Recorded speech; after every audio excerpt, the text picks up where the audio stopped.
Ce film a été réalisé pour apporter un soutien aux populations du Sahel qui luttent quotidiennement contre l'insécurité et le sous-équipement. C'est un hommage au professeur René Dumont, l'un des plus grands experts mondiaux en agronomie tropicale, qui a consacré toute sa vie à essayer de vaincre la faim.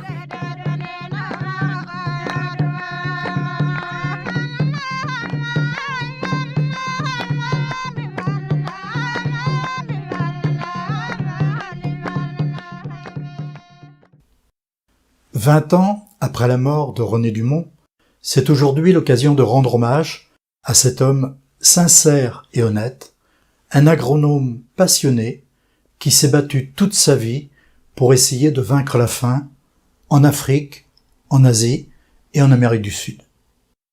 De mon point de vue, René Dumont a été l'un des plus grands experts mondiaux en agronomie tropicale. En 1973, il est devenu un écologiste convaincu quand il a écrit son livre « L'utopie ou la mort ». Un an plus tard, en 1974, il écrit le livre de sa vie, « René Dumont, agronome de la faim ». Je pense qu'il aurait pu donner comme autre titre « Agronome pour vaincre la faim ».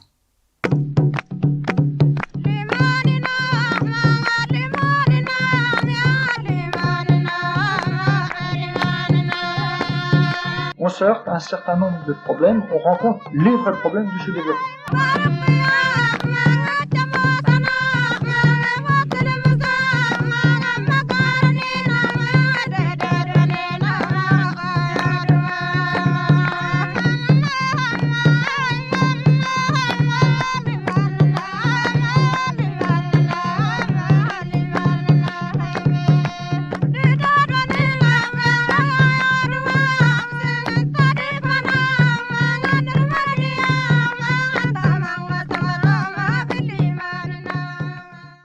T'as vu la glycine, si elle est belle? Voilà, avec permission, je cueille un muguet. C'est nous qui... Eh bien, il n'était pas mûr tous les ans au 1er mai, hein. Donc il y a un réchauffement global.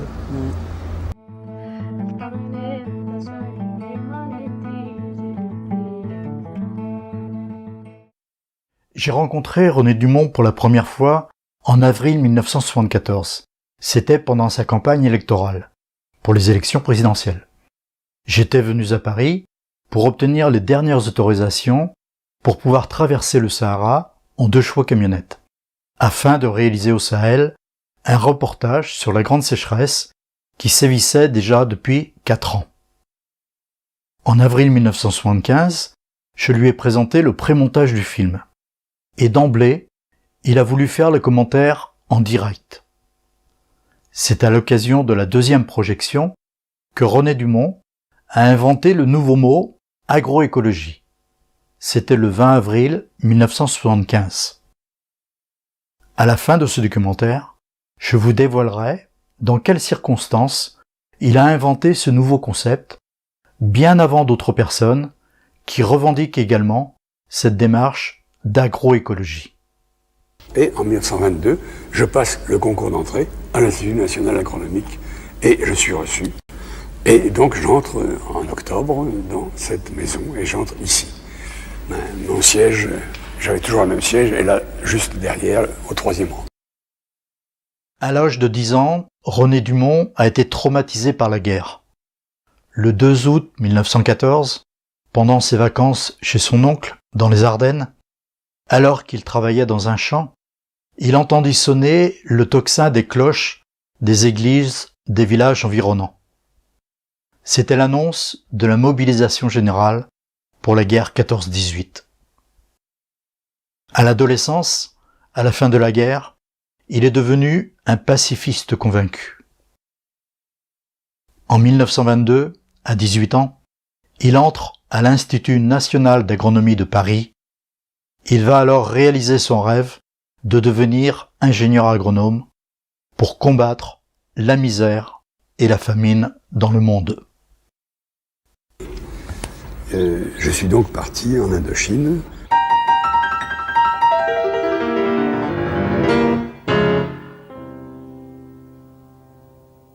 J'arrive au Tonkin, un jour un peu comme aujourd'hui, il y a une brume, puis une brume qui tombait. Oh, la colonie, c'est pas beau. Je suis affecté au service agricole du Tonkin. Le patron du service agricole du Tonkin était M. Bremer, je n'ai pas oublié son nom.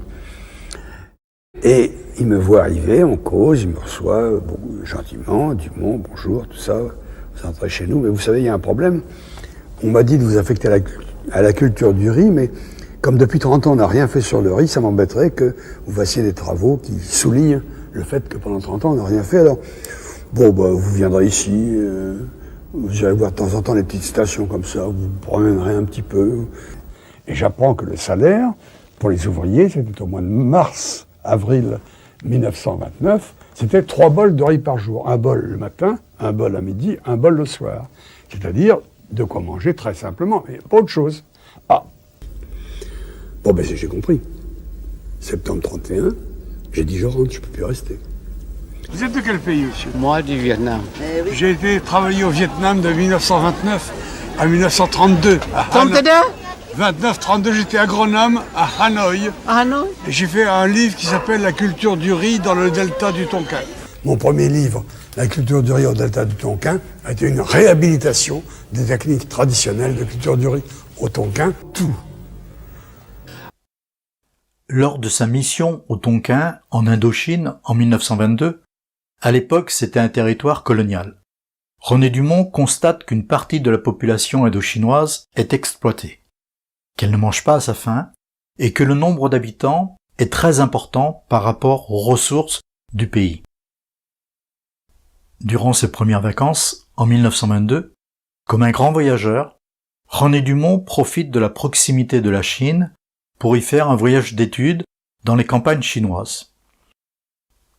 Après avoir exercé la responsabilité du service du riz dans le nord de l'Indochine pendant 3 ans, il revient en France par bateau. Il s'arrête à Ceylan, puis en Inde du Sud, où il rencontre à nouveau la misère paysanne sous le régime colonial britannique. De retour en France, il revient à l'INA, comme enseignant cette fois-ci, à la chaire d'agriculture comparée. Alors René Dumont, vous avez 30 ans quand vous arrivez dans cette maison, environ. C'est en quelle année? Eh bien, c'est en 1933, j'avais donc 29 ans. Ce que faisait Dumont, effectivement, tranchait avec tout ce qu'on faisait d'autre, parce que Dumont parcourait déjà la France dans ses provinces, le monde dans ses différentes parties, et il nous parlait de l'agriculture telle qu'elle existait, telle qu'elle était en train de se transformer, etc. Et pour moi, qui étais fils d'agriculteur et d'artisan, enfin j'avais un professeur qui avait l'air de savoir comment s'était fait en réalité l'agriculture. L'approche paysanne n'exclut pas l'approche économiste, mais que diable, pourvu que l'approche économiste n'exclut pas l'approche paysanne. Elles doivent être complémentaires, et cela exige ce lien que je disais tout à l'heure. Pour le paysan d'Afrique, le chef de terre des Kirdis dans le Nord Cameroun, la terre appartient à nos ancêtres, elle appartient à tout le monde qui la cultive, et la terre appartient aux petits-enfants de nos petits-enfants pour qui nous avons l'obligation de la laisser en bon état. Et est-ce que vous estimez que l'agronome a une responsabilité? Ah ben diable, l'agronome est détenteur d'un savoir, ce savoir, à l'usage de qui il s'en sert? S'il s'en sert à l'usage d'un système économique dominant qui continue à écraser les pays pauvres et à profiter aux riches, évidemment, je ne suis pas d'accord avec. Donc, très vite, j'ai pris une position politique. En 1937, Georges Monnet, ministre socialiste de l'Agriculture, avec qui j'avais eu quelques rencontres, m'a appelé à son cabinet. Et je n'ai pas refusé d'aller travailler au cabinet de Georges Monnet. Je n'ai jamais refusé un poste où on pouvait avoir une certaine action. Là, il y a une citation que vous reprenez dans un de vos livres de Bertrand Russell qui dit « Aucun des mots que l'on veut éviter par Pas la un guerre seul des mots. Pas un seul des mots que l'on veut éviter par la guerre. Bah, dites-le, puisque vous le... Pas un seul des mots qu'on veut éviter par la guerre n'est un mal plus grand que la guerre elle-même. J'ai pu faire une conférence pacifiste le 16 juin 1939 à Francfort-sur-le-Main. Et les jeunes Allemands m'ont bien dit qu'ils ne pouvaient rien faire contre la guerre. Ils ne pouvaient pas faire un mouvement pacifiste comme nous le faisions en France.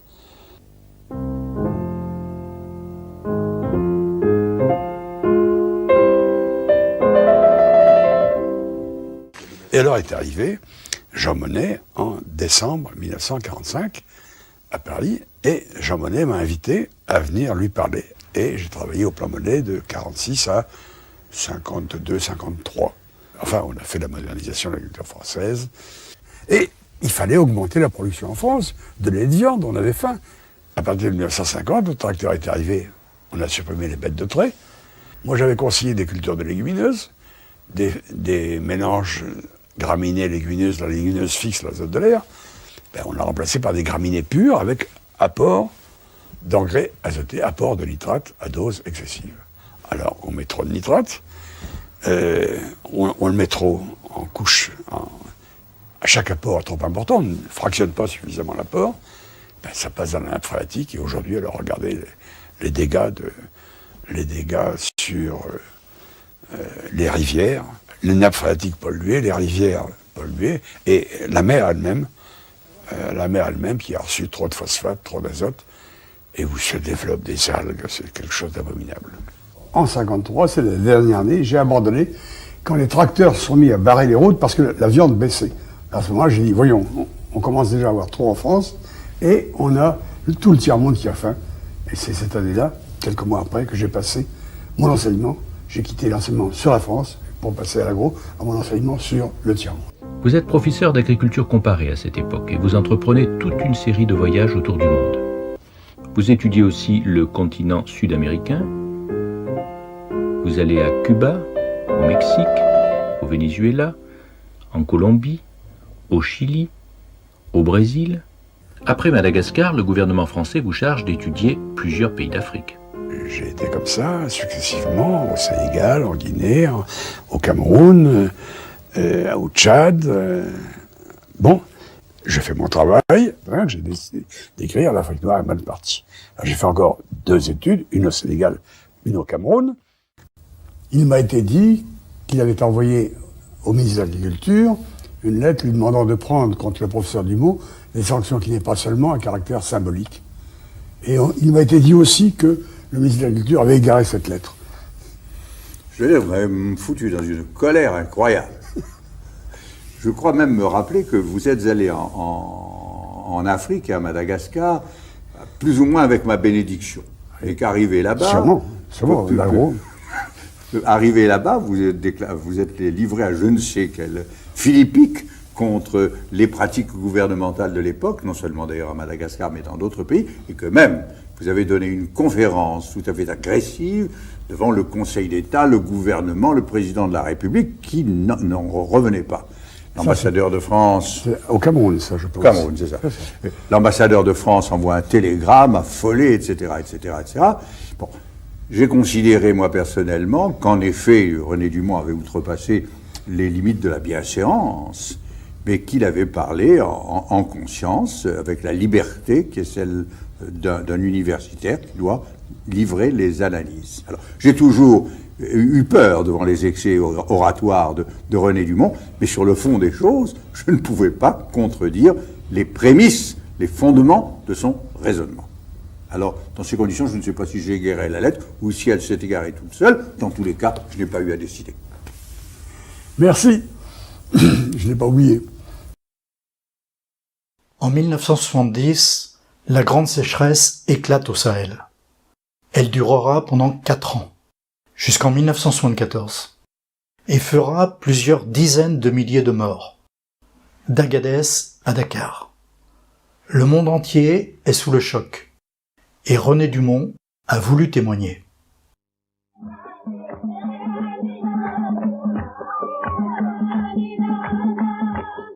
De l'Atlantique jusqu'au Tchad, la bande sahélienne fait transition entre la zone désertique du Sahara et la zone soudanienne.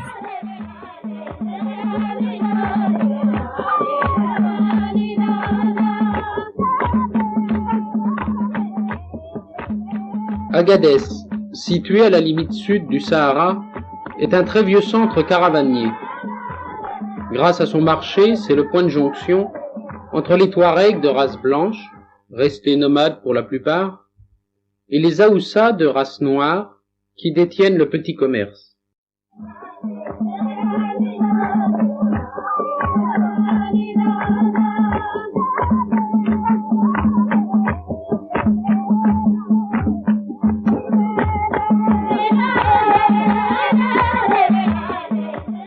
Malheureusement, depuis 2015, les touristes ne viennent plus à Agadez, car cette zone est jugée trop dangereuse.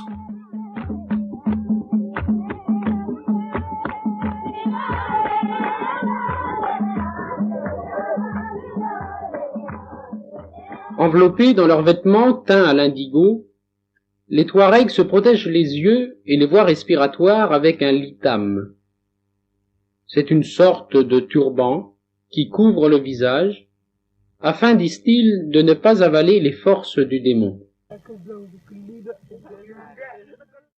Vivant de l'élevage, les Touaregs étaient heureux, mais avec la grande sécheresse, certains ont perdu jusqu'à 97% de leur bétail.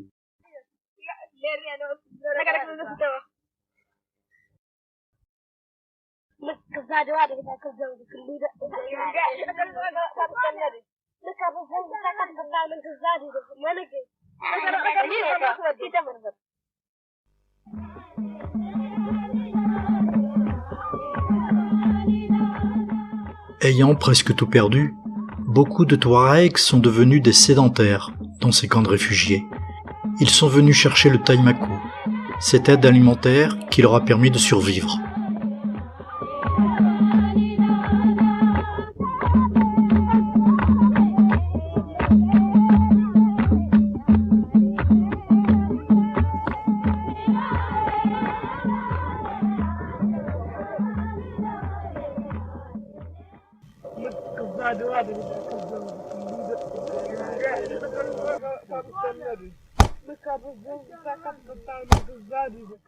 En 2007, les Touaregs se rebellent et demandent une meilleure répartition des richesses.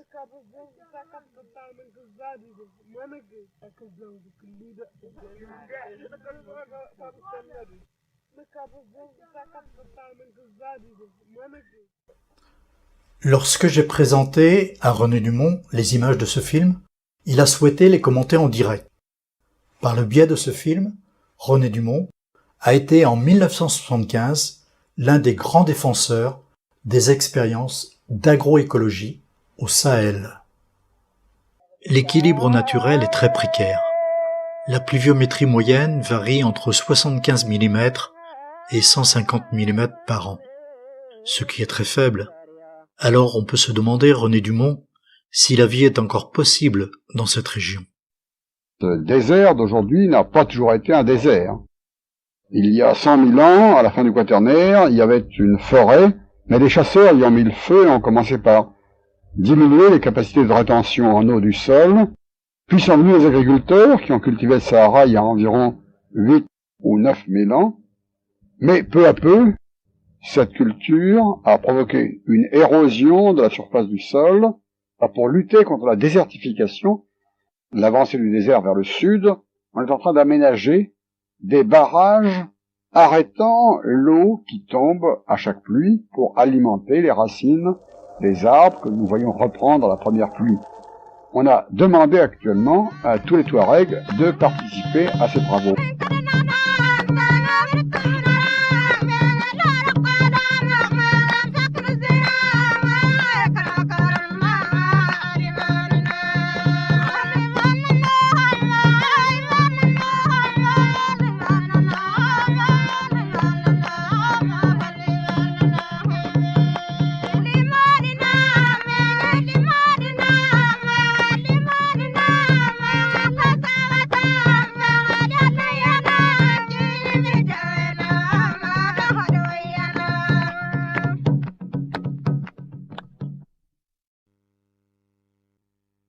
Vous voyez qu'au bord de ces rivières temporaires, de l'eau s'est infiltrée et immédiatement la végétation devient beaucoup plus dense et il y a même sous ce climat très aride, 150 mm de pluie année moyenne, il y a encore, au bord des rivières temporaires, une possibilité de redonner la vie, et c'est là le but de ces barrages.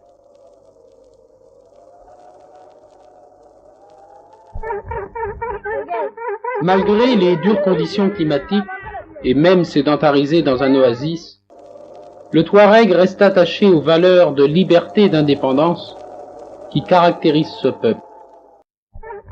Chaque jour, sous un soleil de plomb et par le vent sec venant du Sahara, il puisera pendant de longues heures l'eau nécessaire aux cultures.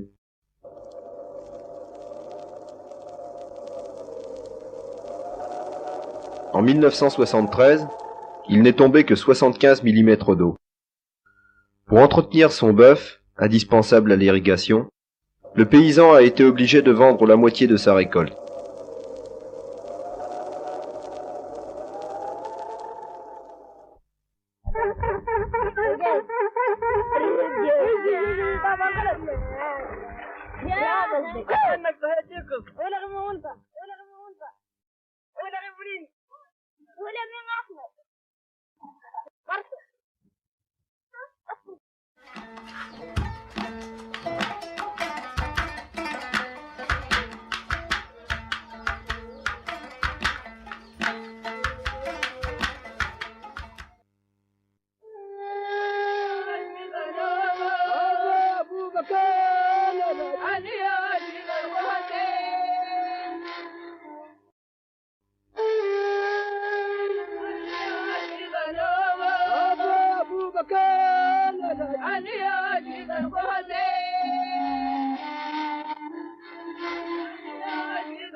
Certains aménagements de terrain, expérimentés en 1972 dans cette région d'Agadez, ont permis d'éviter la fuite des Touaregs vers les camps de réfugiés.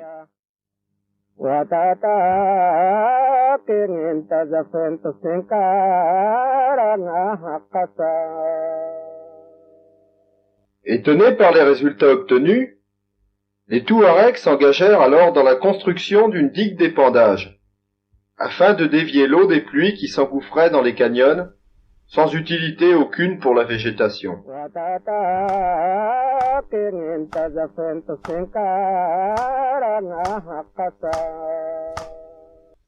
L'ouvrage définitif, Badaji, d'une longueur de 250 mètres, a coûté environ 1200 €.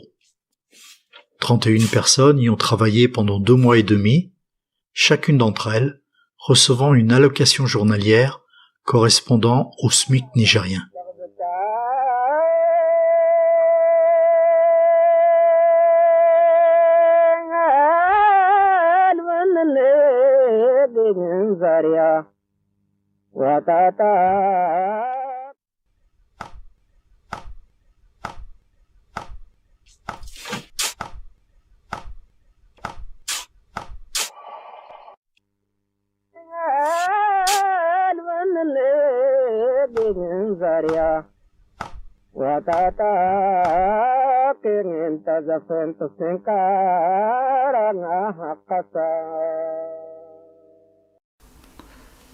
Ces travaux, dirigés par des coopérants français, allemands et américains, ont été filmés pour la première fois par notre équipe en juin 1974, lors de notre reportage dans la région d'Agadez, au Niger.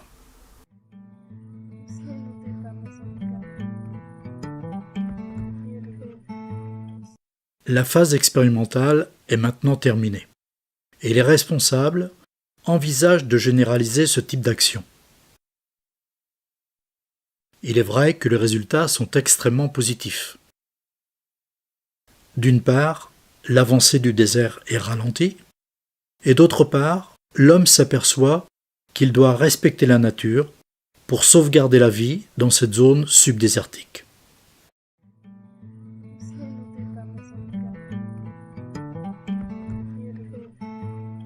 En plein désert, Chirozérine est devenu un véritable centre expérimental.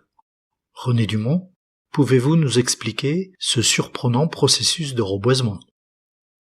Alors, il s'agit aussi de reboiser. Là, on a choisi un système mis au point par les Touaregs eux-mêmes qui sont aperçus que dans les crottes de chèvre, il y avait des graines de ces arbustes ou des petites pousses capables de reprendre. Alors, on creuse des cuvettes que la première pluie remplira. On y met des crottes de chèvre dans le fond de ces cuvettes et on décortique là les crottes de chèvre dures de façon à faciliter la sortie. Mais ces jeunes pousses qui vont sortir seront tout de suite très fragiles et il suffirait que les chèvres viennent les attaquer pour les faire périr immédiatement. C'est pourquoi immédiatement ces jeunes pousses sont protégées de la dent des chèvres par ces espèces de cônes de branches d'arbres. Il s'agit en somme d'arrêter la marche inexorable pour certains du désert, qui est en somme le résultat d'une mauvaise gestion par les hommes qui ont surchargé le bétail. Les premiers vétérinaires qui ont soigné les bêtes se sont plus préoccupés d'augmenter le nombre de bétail et de lutter contre les maladies que de améliorer la nourriture du bétail. Alors on a provoqué un déséquilibre qui est devenu dramatique aux années de grande sécheresse comme 1972. À 25 km à l'ouest d'Agadez, cette zone de Kerboubou était une forêt d'épineux. Aujourd'hui, il ne reste que quelques arbustes. Aussi, les Touaregs ont-ils entrepris de construire des banquettes en 2001 pour retenir les eaux de pluie.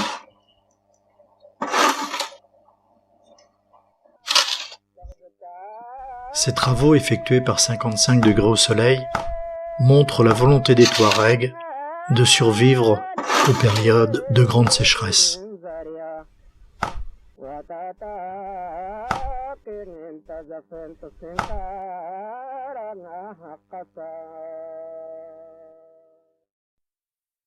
Lorsque j'ai rencontré René Dumont pour la première fois, en 1974, il avait étudié les situations de l'agriculture dans plus de 70 pays, en Europe, en Asie, en Afrique et en Amérique latine. Il venait d'écrire son livre « L'utopie ou la mort ». René Dumont avait alors une grande expérience en agronomie tropicale et son point de vue était argumenté, pertinent et très réaliste. Dans les régions du Nord, à Chirozérine et ici à Kerboubou, toute graminée semblait avoir disparu. Pourtant, dès la première pluie, l'herbe a poussé dans la zone aménagée, tandis qu'ailleurs, il a fallu attendre la 3e ou la 4e pluie pour voir apparaître les premiers pâturages. René Dumont, qu'en pensez-vous? Il faudra de nouveau retrouver un équilibre entre les hommes, les animaux, les fourrages. Je pense que le Sahel a été l'action d'un déséquilibre. Ces hommes ont eu besoin de trop de bétail qui a surpâturé la végétation annuelle et la végétation arbustive en favorisant l'avancée du désert. Il faudra envisager que ne reviennent dans ce Sahel que des quantités moindres d'hommes et des quantités moindres de bétail si l'on veut retrouver un équilibre. Dès que les pâturages réapparaissent, les animaux réfugiés près des puits pendant la saison sèche sont regroupés et l'élevage expansif recommence. Souvent, les chèvres, qui résistent mieux aux dures conditions climatiques, sont la seule richesse des nomades. Mais par ailleurs, elles sont aussi les agents dévastateurs de la végétation. René Dumont, qu'en pensez-vous? Il ne s'agit pas de condamner la chèvre. La chèvre est le meilleur utilisateur de ces ressources rares fourragères pour la transformer en lait et en viande. Mais ce qu'il ne faudrait pas, c'est retrouver à nouveau un surpâturage de ces jeunes graminées qui viennent de pousser qui aboutirait de nouveau à la destruction de toute végétation.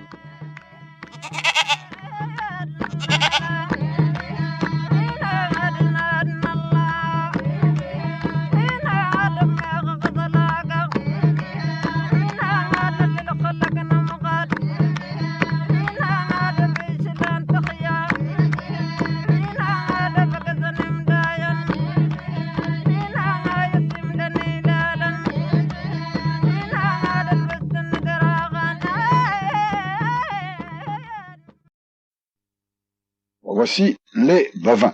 Et les bovins étaient évidemment la grande ressource de ces peuples. Mais une ressource qui n'était pas exploitée d'une façon rationnelle. Les peuples étaient fiers de leur nombre d'animaux plus que de leur production. Et ils gardaient les animaux trop vieux. De sorte que quand il y avait insuffisance de fourrage, comme dans les années de sécheresse, trop d'animaux n'arrivaient plus à survivre, et ce fut la grande mortalité de 72 et surtout de 1973.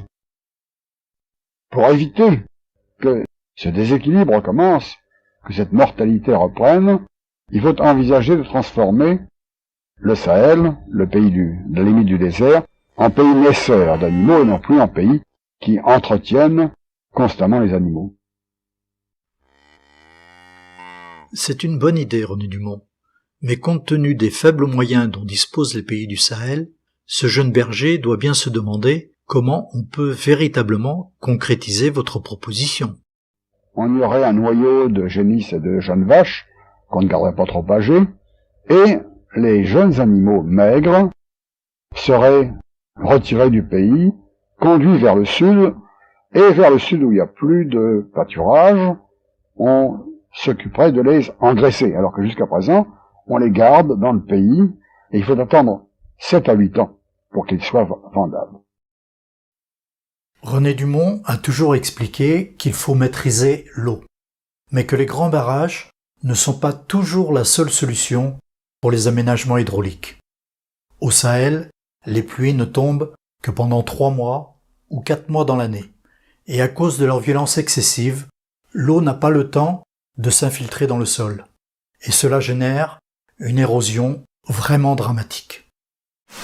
Voici l'eau qui est tombée. Et l'eau qui est tombée a transformé ces oueds qui étaient à sec en torrents impétueux qui sont en train d'arracher la végétation, d'arracher la terre, d'arracher les arbres et de tout ravager si on ne sait pas les corriger, si on ne sait pas les utiliser. Eh bien, c'est cette énorme masse d'eau que les barrages doivent obliger à épandre.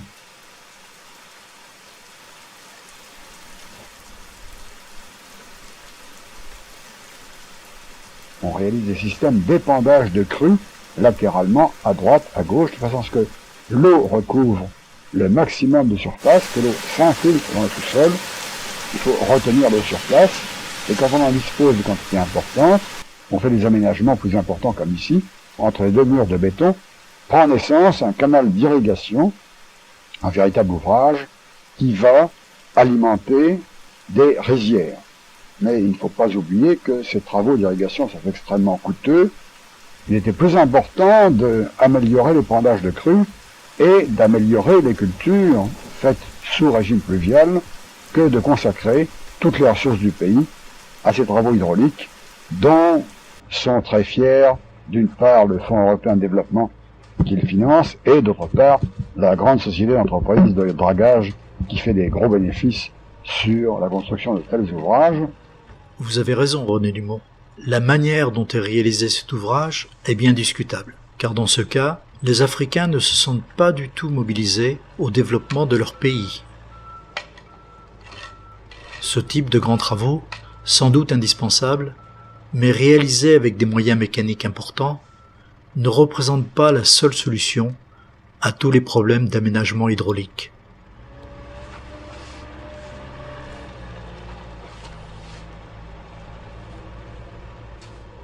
Il faudrait également réaliser, avec l'aide de la population, des barrages plus petits, permettant de pratiquer les cultures pluviales.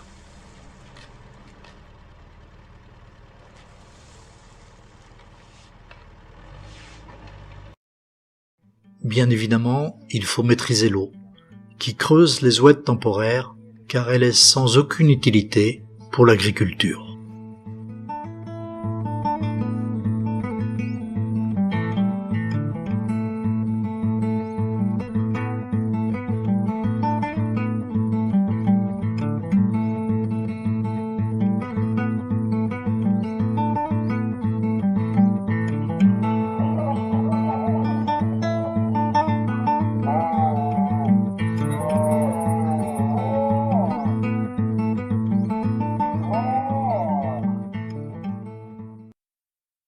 Dans son livre « L'Afrique noire est mal partie », écrit en 1962, René Dumont a dénoncé aussi les inégalités de la société africaine.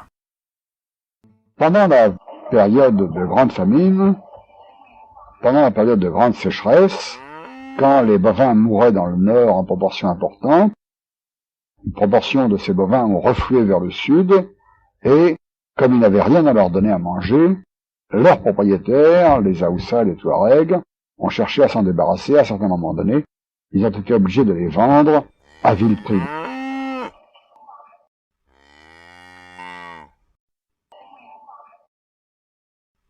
Durant les périodes de grande sécheresse, certains animaux ont été vendus l'équivalent de 2 ou 3 euros. Car les nomades, complètement démunis, n'avaient plus de moyens pour survivre.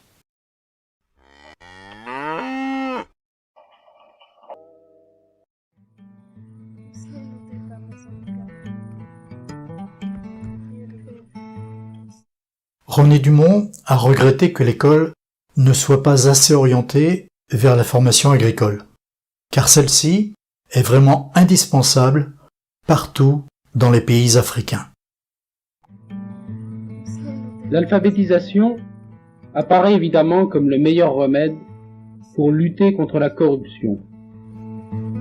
Mais l'apprentissage du métier d'agriculteur est là plus qu'ailleurs vraiment indispensable.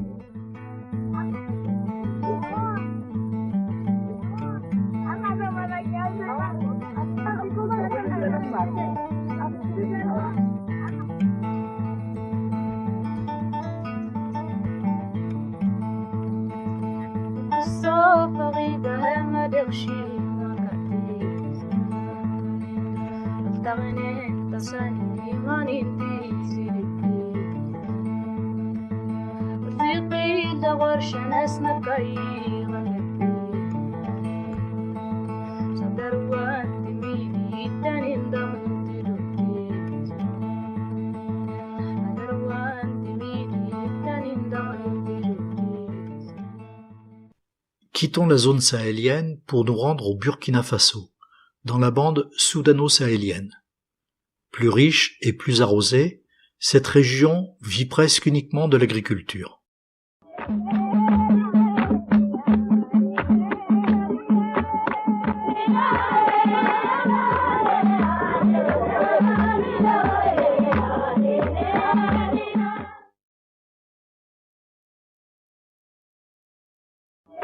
Les méthodes traditionnelles constituent véritablement un frein au développement agricole, pourtant indispensable, puisque d'après les travaux de la Commission économique pour l'Afrique, la population augmente plus vite que la production alimentaire. Face à une telle situation, tout un programme de mise en valeur des terres doit être réalisé rapidement.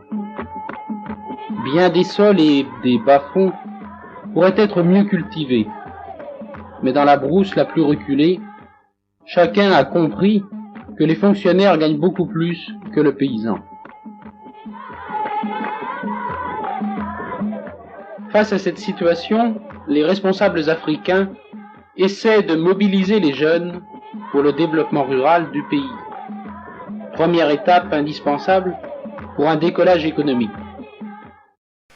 Ailleurs, une bonne utilisation des disponibilités en eau pourrait permettre à la zone tropicale de pallier en partie les nombreux aléas climatiques.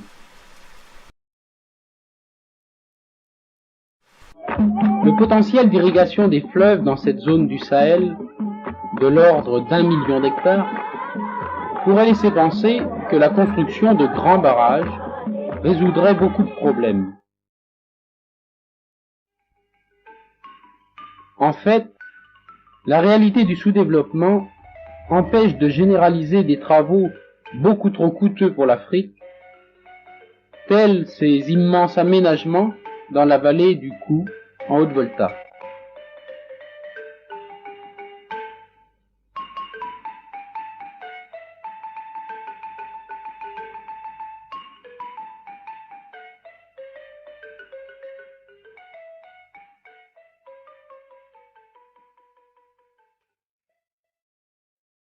Comme le disait le professeur René Dumont, grand expert en agronomie tropicale, les bases essentielles d'une révolution agricole sont l'apport de fumure organique, la réalisation de dispositifs anti-érosifs, l'utilisation de variétés précoces et l'association de l'agriculture et de l'élevage.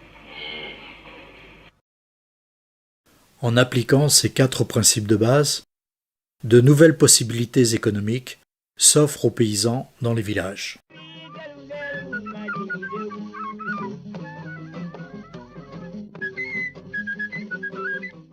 Au Burkina Faso, dans la zone de Bazoulé, Moussa est devenu un paysan de pointe. Utilisant la traction bovine pour le labourage, il emploie maintenant la fumure organique pour l'amélioration de ses terres. Durant la saison des pluies, il cultive le mil et le sorgho, après quoi, il consacre son temps aux cultures maraîchères.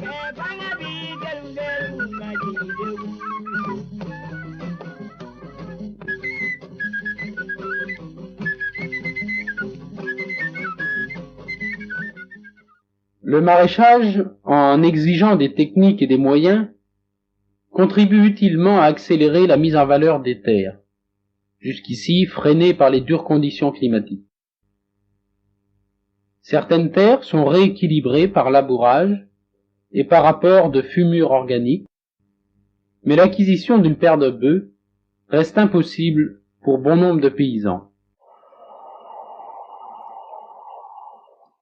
Prises en saison des pluies, ces images ne laissent pas deviner l'austérité de la zone tropicale.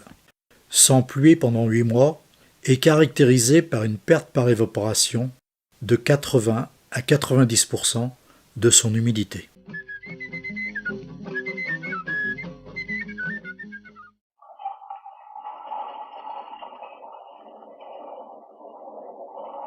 La technique d'irrigation demande une bonne préparation du terrain.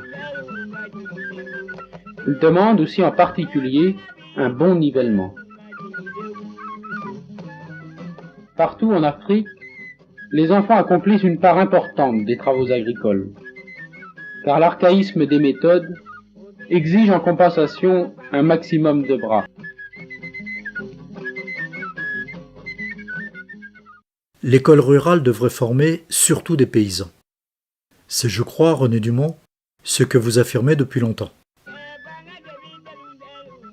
Oui, c'est une thèse que j'ai déjà développée, mais qui jusqu'à présent n'a pas reçu d'application. L'école a une orientation, d'abord trop servilement copiée sur l'Europe, et une orientation trop marquée sur la promotion individuelle.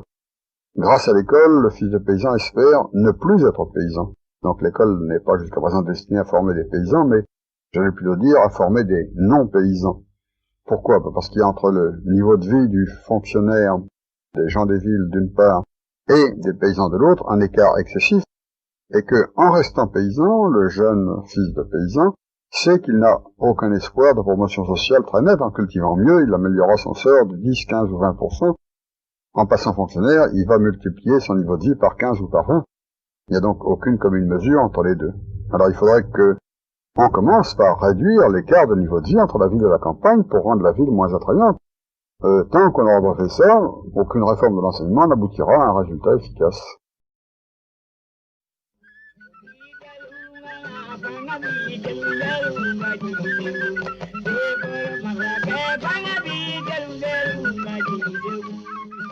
Il Il faudrait favoriser la promotion des agriculteurs et leur permettre d'avoir une vie plus agréable en milieu rural.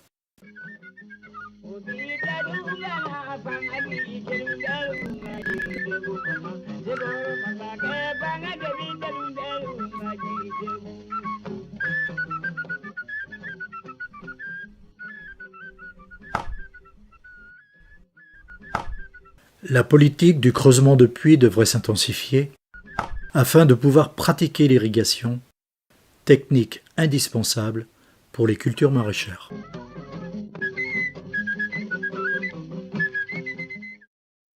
Techniquement, il est possible aujourd'hui de vaincre la faim. L'Afrique subsaharienne doit mettre en œuvre une véritable révolution agricole, avec les moyens adaptés aux conditions climatiques, qui bien évidemment sont beaucoup plus difficiles que dans les pays tempérés.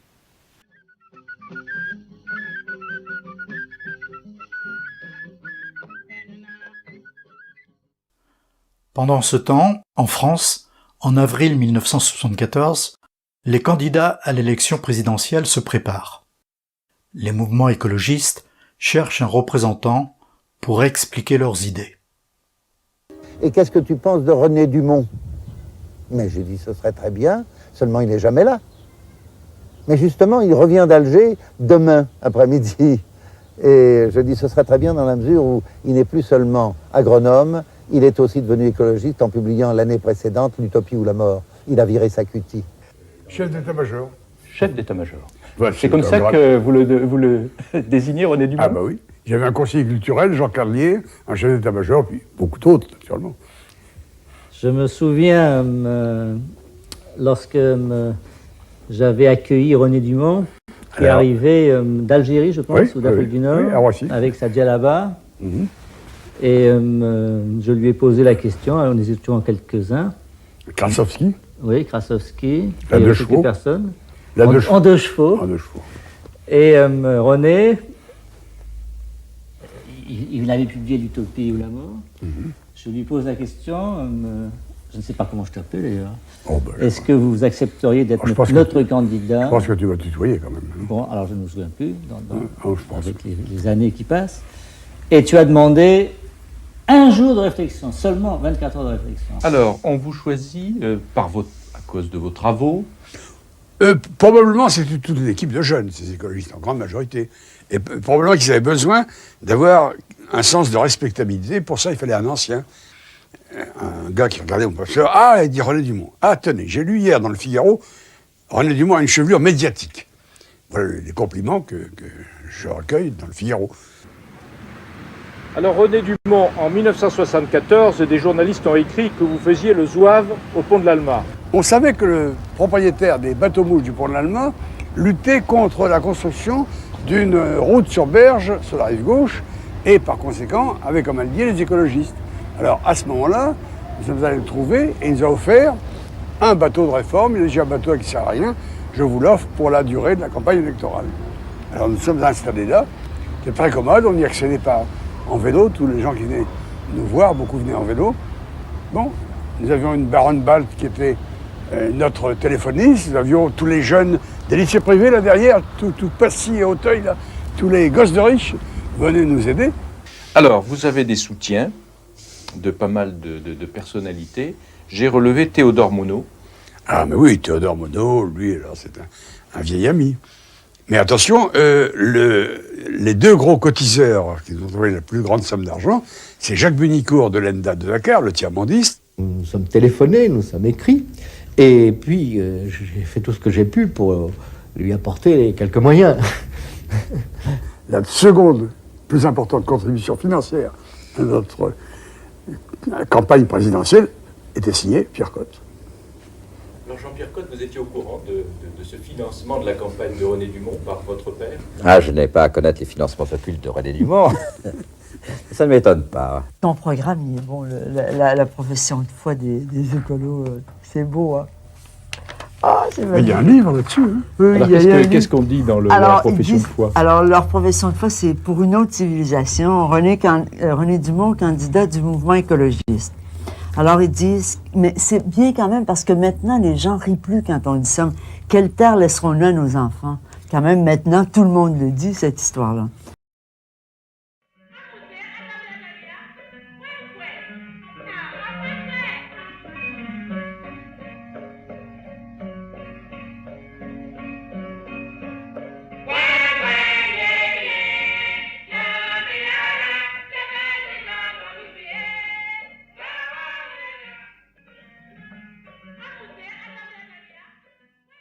À Kokologo, en zone soudano-sahélienne, nous avons entrevu les véritables possibilités de développement de l'Afrique de l'Ouest.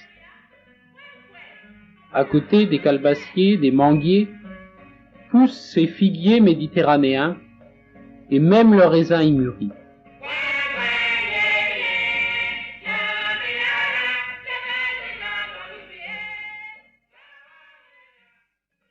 Ces prises de vue réalisées pendant la saison des pluies permettent de penser que le développement agricole des pays du Sahel est encore possible. À l'époque, on avait, nous, des combats qui étaient essentiellement sectoriels, soit l'antinucléaire, soit le problème donc, pour une meilleure agriculture, plus autonome, plus économe. Mais on voyait mal et on avait de la difficulté à penser l'écologie en tant que nouveau paradigme politique.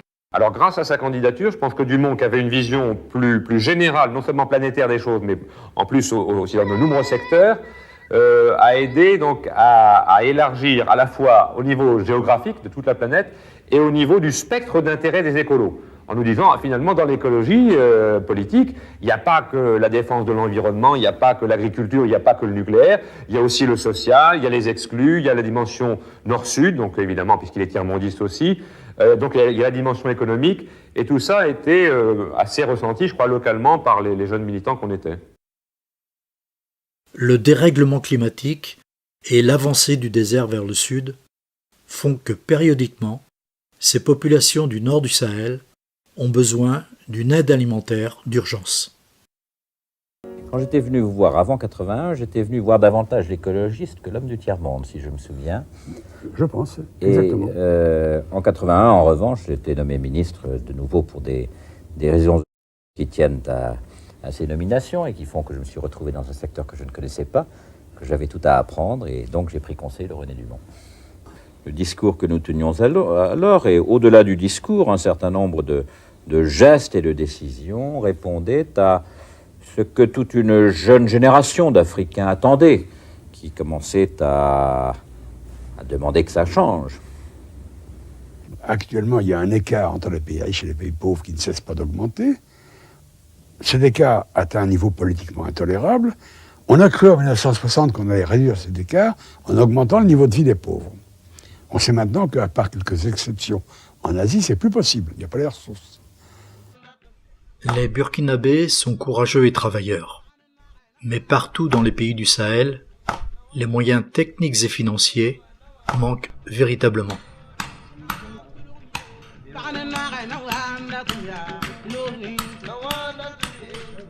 Le manque d'eau courante et d'électricité est un handicap de développement qui ne devrait plus exister dans notre monde du XXIe siècle.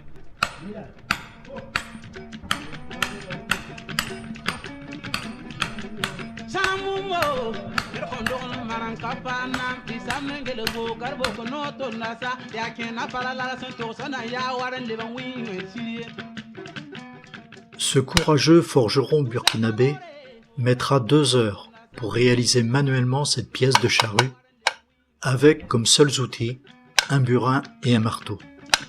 Alors qu'en Europe, une machine moderne à commande numérique et découpe laser mettra 100 fois moins de temps pour réaliser cette même pièce. Voilà bien l'exemple frappant du monde d'aujourd'hui qui évolue à 2 vitesses.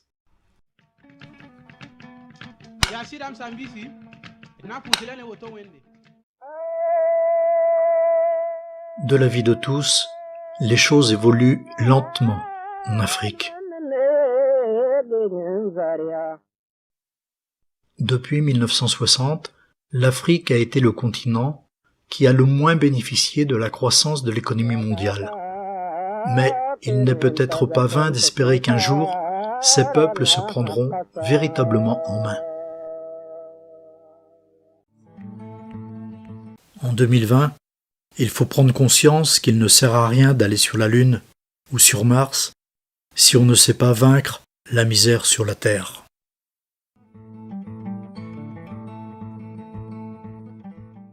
Et là, ils disent non, une croissance indéfinie est impossible, nous n'avons qu'une seule Terre, mais une civilisation du bonheur est possible.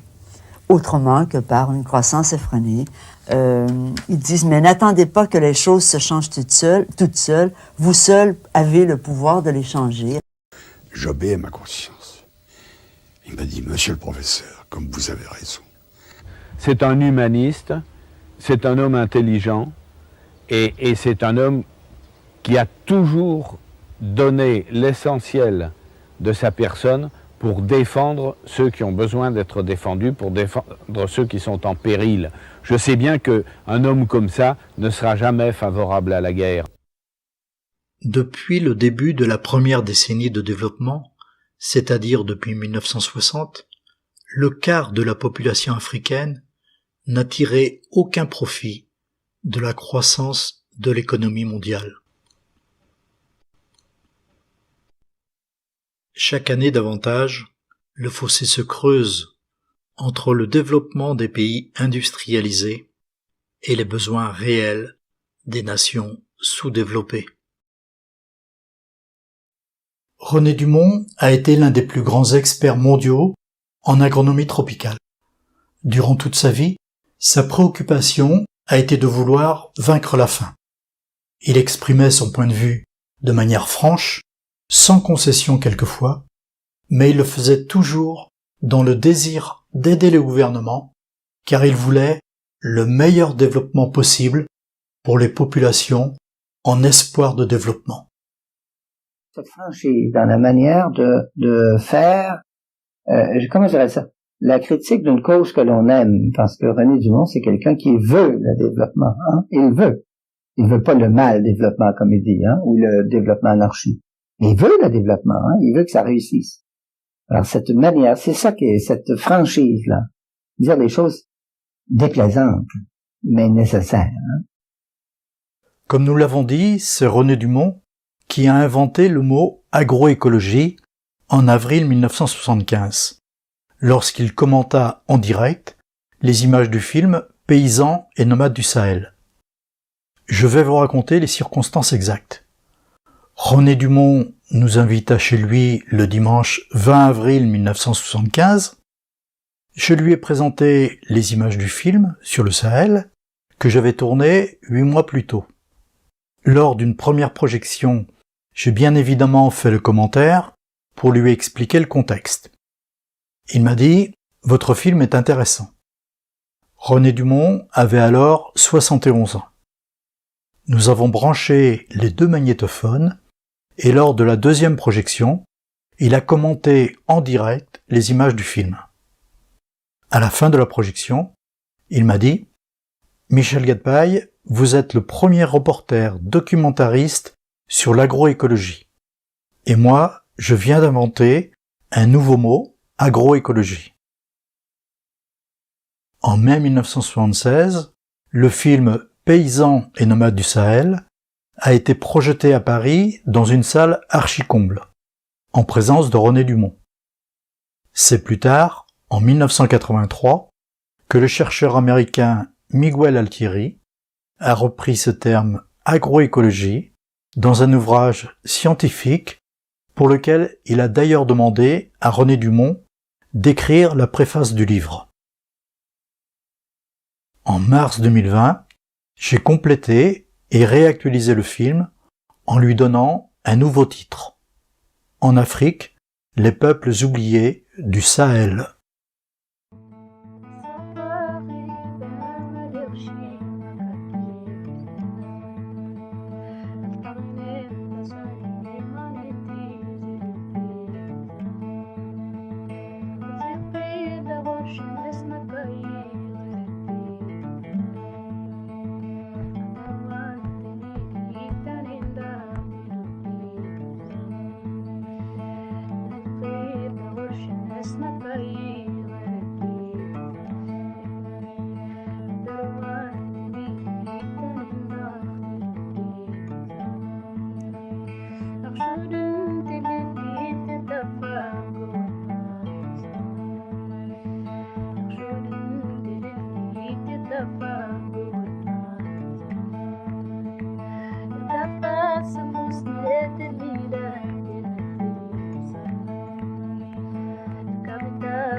ساني ماني انتي